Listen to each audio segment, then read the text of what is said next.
সালাম আলাইকুম। Breaking news. মাত্র কিছুক্ষণ আগে আমি যখন নিউজটি করছি, সম্ভবত আধা ঘন্টা আগে গাজীপুরে ঘটে গেছে আরেক নির্মম ঘটনা।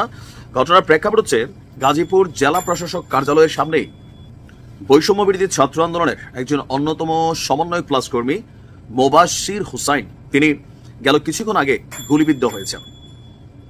এখন কিভাবে গুলি করলো, কারা গুলি করলো, ধারণা করা হচ্ছে আওয়ামী লীগ, যুবলীগ অথবা ছাত্রলীগের কোনো অনুসারীরা এই গুলির কাণ্ড চালিয়েছেন।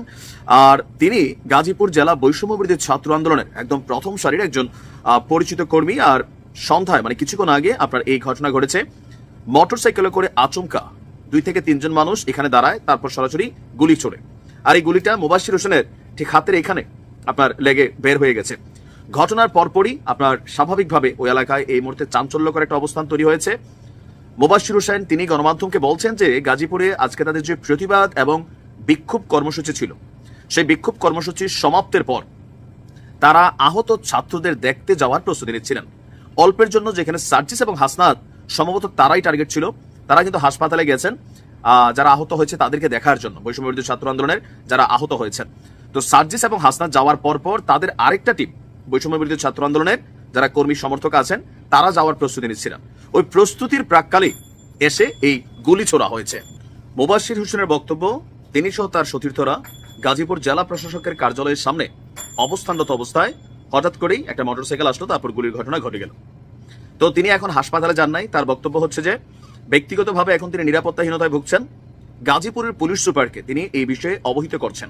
পুলিশ এলে তাজউদ্দিন আহমেদ মেডিকেল কলেজে তিনি চিকিৎসা নিতে যাবেন।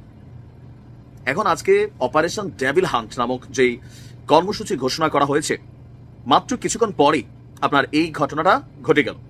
এখন এই ঘটনা কারা ঘটিয়েছে এটা কিন্তু চেনার সুযোগ ছিল না, কারণ যারাই এই ঘটনা ঘটিয়েছে মাথাতে হেলমেট পরিহিত ছিল, যার কারণে তাদেরকে আইডেন্টিফাই করা যায়নি। ঘটনা ঘটে ঘটনাস্থল থেকে তারা ত্যাগ করে চলে গেছেন। আর ঘটনার আকস্মিকতা এখানে তাদেরকে যে আটকাবে অথবা কোনো কিছু করবে সেটারও কিন্তু সুযোগ হয়নি। আর সার্জিস এবং হাসনাত সম্ভবত টার্গেট ছিল। এখানে অনেকে বলা বলি করছেন যে সার্জিস এবং হাসনাত এই আন্দোলনে এসে এই আন্দোলনকে সমর্থন জানিয়েছেন এবং কি সরকারের উপর একটা প্রেশার ক্রিয়েট করেছেন। ইভেন এই যে অপারেশন ডেভিল হান্ট, এটার পেছনেও তারা বড় ভূমিকা রেখেছেন। তাছাড়া সার্জিসের ঘোষণা ছিল যে গাজীপুরে আওয়ামী লীগের সন্ত্রাসীদের আজকে শেষ দিন। ভাগ্য ভালো তাদের টিমটা আগে হাসপাতালে চলে গেছে, যদি থাকতো সম্ভবত এখানে টার্গেটটা সার্জিস এবং হাসনাত ছিল। আসলে কি ঘটতে যাচ্ছে গাজীপুরে?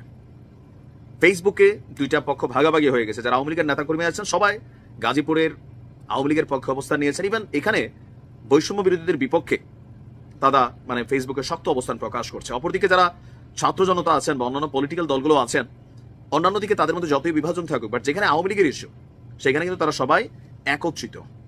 দেখা যাক রাতভর কি ঘটে। অলরেডি যৌথ বাহিনী বের হয়ে গেছে। আমরা আপডেট দিতে থাকবো। ভালো থাকুন। আসসালামু আলাইকুম।